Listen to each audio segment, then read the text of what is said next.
Здраво, дојдовте уште едно видео, каде што ова видео ќе видиме како всушност Б клетката, значи ако имаме една Б клетка, може да го смени тешкиот синџир на даденото антитело. Бидејќи знаеме дека самиот тежок синџир всушност ја одредува ефекторната функција на антителото, така и затоа имавме различни имуноглобулини, имуноглобулин М, имуноглобулин А, така имуноглобулин Г, имуноглобулин Д, така имуноглобулин Е. И сите има различни ефекторни улоги, но прито имајќи го истиот варијабилен дел за на антителото, така, кој се врзува за дадениот антиген. Например, нели учествуваше во алергиски реакции, нели правеше, ги тераше неутрофилите да ги ослободат целиот материјал во околната средина. Например, А се наоѓаше во слуста на респираторниот тракт. Така, М беше пентамерен молекул. Така го исто така го сретнувавме во слуста на респираторниот тракт и на некои си други места. Значи сите има различна ефекторна улога, но притоа имајќи го истото варијабилно подрачје. Сега, како една Б клетка може да ги направи различните тешки синџири, а притоа да го задржи истиот варијабилен. Бидејќи видовме, нели, кога се прави рекомбинацијата на варијабилниот дел, го добиваме генот, така кој ќе окодира се варијабилниот дел, нели, ова е ген веќе создаден од различни генски сегменти и пред него има промоторна секвенца, така која ќе врши транскрипција до некој си дел. И во стандардни услови таа врши транскрипција, така промоторот се прикачува тука RNA полимераза која врши транскрипција до тука некаде. Така и затоа како транскрипт добиваме C од ми и C од делта. Каде што понатаму преку сплайсинг се бира или да се направи одредено антитело, така кој ќе биде всушност со имуноглобулин М, така со ми тежок синџир, или ќе се направи антитело кој ќе биде имуноглобулин Д. Но при тој двете, и М и Д, ќе го имаат истиот варијабилен регион. Така, значи, ова ќе си остане исто за двете. Одредените ВДџ сегменти со одредените додавање нуклеотиди N или P и така натаму. Поентата е, стандардно си добиваме М или Д, ама ние сакаме и други да добиеме. И едноставно за тоа да го направиме, сега ќе прикажеме малце поедноставно, па ќе видиме кои се механизмите за тоа да се случи, е да, например, ги отстраниме овие. Например, да речеме сакаме да добиеме имуноглобулин Е, така например сакаме од ова да добиеме имуноглобулин Е. Како ќе го направиме тоа? Поедноставно ќе отстраниш се што е овдека. Така до тука. И ќе го направиш овој дел, така овој дел C епсилон да дојде тука некаде. Така како што е C ми. И нели за тоа да го направиш ќе го отстраниш ова се што го бележав со црвено. И кога тоа ќе го направиш, епсилон ќе дојде одма до варијабилниот регион и ќе се транскрибира, така и потоа ќе го добиеме имуноглобулинот Е. Сега, како е механизмот за да извршиш всушност рекомбинација на константниот регион? И сега тоа ќе го разгледаме. Инаку првично, овие имуноглобулин М и Д, така значи Д или М, ќе се постават на површината, така ќе се постават површината Б клетката со нивните варијабилни региони, така значи или тој или тој. И поентата е кога ќе најдат на антиген, така да речеме дека ова е антиген, во тој случај Б клетката всушност ќе биде стимулирана да го почне да го прави истиот варијабилен регион, ама да почне да го прави на различни антитела. Така например вакво, каде што исто ќе го има тој син варијабилен регион, или ќе сака да направи зелено антитело, каде што повторно ќе го има тој син варијабилен регион. Значи ќе почне да сака да прави други имуноглобулини кои ќе го имаат истиот варијабилен регион. Значи прво треба да биде стимулирана од страна на антиген, но исто така за да знае кој вид на имуноглобулин треба да го прави, исто така од страна од антиген таа треба да биде стимулирана и од цитокини. Така значи имаме цитокини, така кои ќе бележам како топчиња, кои исто така треба да стимулираат Б клетката со цел она да одлучи дали да прави имуноглобулин, не знам, Е или имуноглобулин Д. Така, мислам добро, Д си прави стандардно. Имуноглобулин А. Така, во зависност кој цитокин ќе ја стимулира, тоа ќе прави. А цитокините доаѓаат од некои си околни макрофаги. Например, тука имаме исто некој макрофаг, така кој го проголтал овој истиот антиген кој го забележал. Така и сега тој макрофаг прави одредени цитокини, например интерлеукин 4, ако ги збориме, кој ќе стимулира Б клетката да направи одреден вид на антитело. Значи треба да биде стимулиран од антиген, за да сака да прави различни антитела и потоа цитокините да ја кажат каков вид на антитело да направи. Дали А, Д, Е, М и така натаму. Океј, од кога тоа го разбравме, да видиме како е всушност механизмот на правење на овие различни антитела. Видовме дека да, ова овдека треба да се избрише, како што реков, но како тоа ќе се избрише? Па сега ќе видиме. Значи сега ако идеме на нареднава слика, че ја гледаме најгорната слика, пред на таа фокусирајте се. Ќе видиме дека пред секој, освен пред делта, значи само делта нема такво, пред секој има ваков S регион. Овие S региони се всушност switch региони, така, односно места каде што имаме превклучување. И овие switch региони се наоѓаат некаде си доста подалеку од самиот константен генски сегмент, околу 2 до 3 килобази. Значи тоа се 2000 или 3000 базни пара.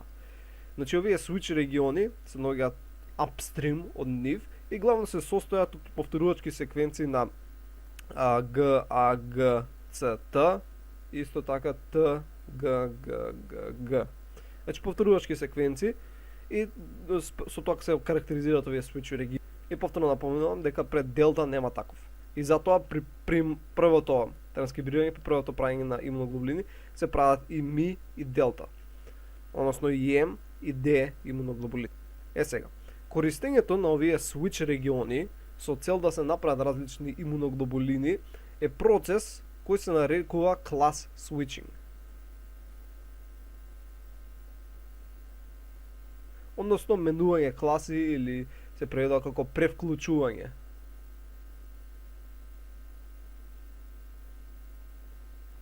Така, односно кога менуваме од еден имуноглобулин во друг, но го има истиот вариабилен регион. И сега, иако не се сосема разбрани молекуларните механизми, ние ќе ги разгледаме, каде што оваа долна слика всушност е грешна, не баш, ама ќе видиме зошто има понови слики. И сега, на овие switch региони се смета дека ќе се прикачат одредени протеини, например овдека, така, кои се вкупно, значи switch рекомбинази. Така, значи превклучувачки рекомбинази.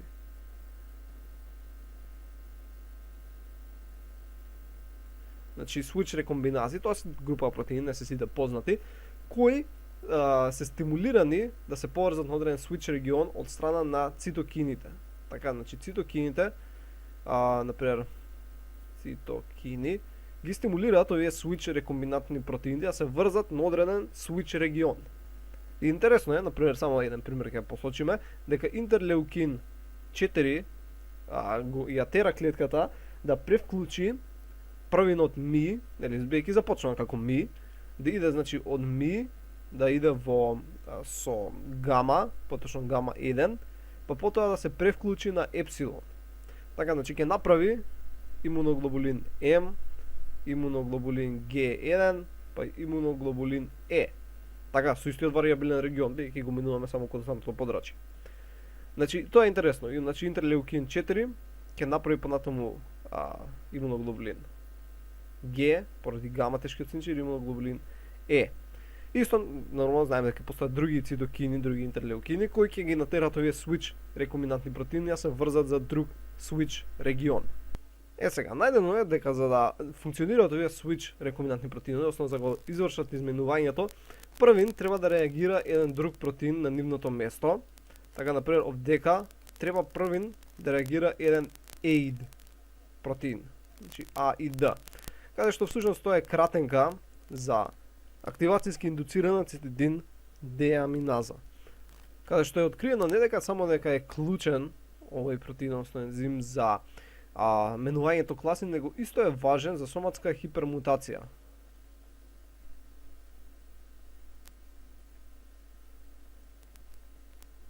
Значи тоа беше нешто што го спомнавме во претходното видео, но ќе начнеме и сега во ова малце. Сега, овој ензим, неговата функција на нас која ни е битна, е всушност да тоа да ги менува цитозините во урацил. Така, значи во однос на ерена. Главно во однос на ерена, месенџер ерена, каде што така врши некој си коригирање на ерена. Ама исто во всушност може и да го прави кај ДНА, каде што исто го менува цитозинот во урацил. Но поентата е, ова менување во ДНА не е баш компатибилно, бидејќи урацил не сретнуваме во ДНА. Океј. Сега од кога го имате основното знаење за како изгледа ова, дека пред секој константен регион имаме вакви switch региони, кои се всушност повторувачки азотни бази, и дека кај кој switch регион ќе имаме превклучување зависи од како е стимулирана беклетката од цитокини. Различни цитокини ќе ги натерат овие switch рекомбинантни протеини да се врзат на различен switch регион. Така, сега да видиме како всушност се одвива процесот на switching, така на class switching, односно ова class switching исто така се нарекува class switching recombination во поновата литература. Сега, оваа слика низ која ичкртав над незе, нема да ја користиме, зашто е грешна. Поентата е, оваа слика што ја гледате е извадена од Куби 2006, односно 6-то издание, каде што уште не се знае убаво процесот. Така уште се шпекулира за некои работи, се смета дека се прават вакви две јамки каде што се врши останувањето. Но во Куби 2009 година, односно 7-то издание, така е подобро рафиниран процесот, не рафиниран, него подобро обработен процесот. Така истото плюс ова од Куби од 7-то издание се сретнува во некоја си понова литература, така што ќе следам тоа. Каде што вика дека, ева како идеме малце понаму, како што ја имаме ДНА, така, ева ќе направиме како што ја имаме, и имаме се тука одреден switch регион, правим овој нека биде switch за ми, каде што тој секогаш е донор, додека наредниот друг switch регион кој го сакаме да например овој кај епсилон, тој ќе биде акцептор. Така ги нарекуваат, значи донор и акцептор switch регион. Поентата е SMI, кој е донор, знаеме дека е повторувачка секвенца, но внатре во нејзе има уште една секвенца која, ева ќе ја бележиме со бела боја, значи има уште една секвенца која е препознаена од страна на AID. Така. Значи А и Д. Тоа се група на ензими, не е само еден. И сега рековме дека AID ќе иде и всушност ќе изврши промена на еден цитозин во урацил. Но тоа не може така да остане. И доаѓа еден друг протеин кој се нарекува ДНА уридин, значи ДНА уридин гликозилаза, која го отстранува овој уридин. Така, значи го зима овој уридин и го отстранува. А понатаму, значи овдека ќе остане всушност се види како дупка. Доаѓаат други ендонуклеази, ќе бележа како само со портокалова боја, значи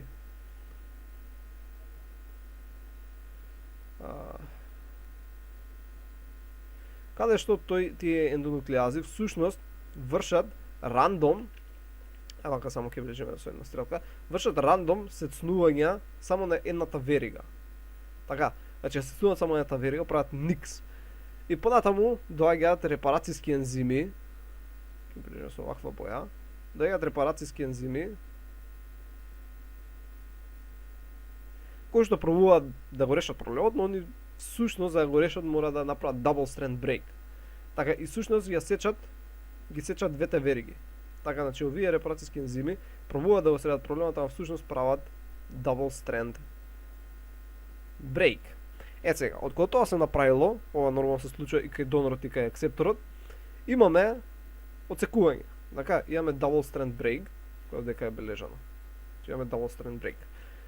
Сега, кога имаме на двете места каде што сакаме double strand breaks, се активираат овие switch рекомбинантни протеини, нели кои ги видовме горе, така switch рекомбинантни протеини, каде што и овие сега што ги разгледавме се дел од нив, но има некои си други протеини кои што ги тераат овие два краја, така овој крај и овој крај да се спојат еден со друг.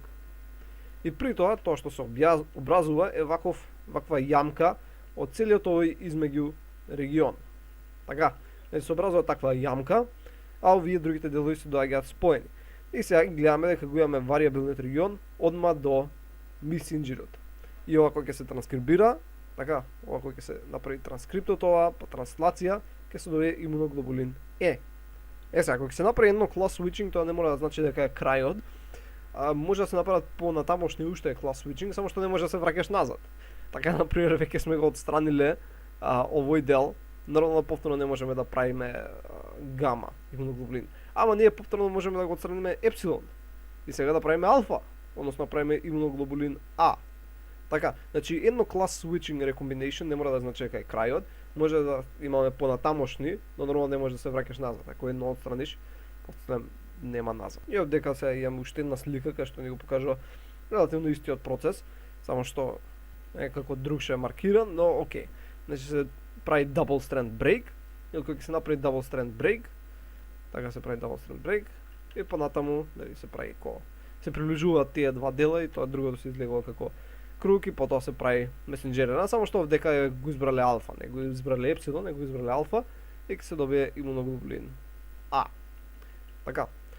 Сега, и ако сакате можете ова целиот процес да го разгледате многу детално, например го овдека те гледате колку вака материјал има само за овој процес, како се одвива детално, не ни треба да толку да идеме да докторираме на процесов. Но и треба да знаете дека овие се многу сложени механизми кои не се сосема разјаснети, значи може да има некои понови информации, може да нешто сгрешиле. Но ова е за сега тоа што се знае. Така гледате многу протеини, активации и така натаму. Сега ќе видиме некои експериментални податоци кои ни покажуваат дека AID, протеините всушност не се само битни за правење на различни класи на имуноглобулин, него исто така дека се битни за соматска хипермутација. Значи овдека прегледаме дека да, може без тие кои немаат имуноглобулин, сам AID вакво ензими, и тие кои имаат, и двете може да направат имуноглобулин М. Така, при имунизација. Но тие кои немаат AID протеини, не може да направат имуноглобулин Г. Гледаме дека нема никакво создавање на имуноглобулин Г. Така, бидејќи не може да направат клас switch. Но цело време прават М. Така, ама М не мора да значи дека ќе биде ефективно. Така што треба да се направат други. Сега дека десниот график имаме па некои експериментални докази каде што покажуваат дека тие кои имаат AID имаат многу зголемена хипервариабилност, хипермутации, така во CDR1 и во CDR2 во однос на тие кои нема. Тие кои немаат имаат многу помалку мутации. И со ова се покажува дека AID, освен што е битно во клас switching, дека е битно и во соматска хипермутација. Значи тоа е главното што беше за како всушност се прави менување на класите на различни имуноглобулини, што е битно нели за промена на нивната ефекторна улога. Едноставно кажано, ќе го отстраниш тоа што е од вариабилниот дел до таму докај што сакаш. Сакам гама 3, отстрани го ова. Сакам гама 1, ќе отстраниш до тука. Сакаш гама 2, ќе отстраниш до тука. Сакаш имуноглобулин А, ќе отстраниш до тука. Така, значи ќе отстраниш само дел, ќе го донесеш тој константен регион одма до вариабилниот и едноставно ќе може да се транскрибира, да се врши транслација, да се добие тој имуноглобулин. Добро, тоа беше се за ова видео, се надевам дека научивте нешто ново и ќе се видиме во наредното видео каде што ќе збориме за експресија на имуноглобулински гени, како може да добиеме секретирани или мембрански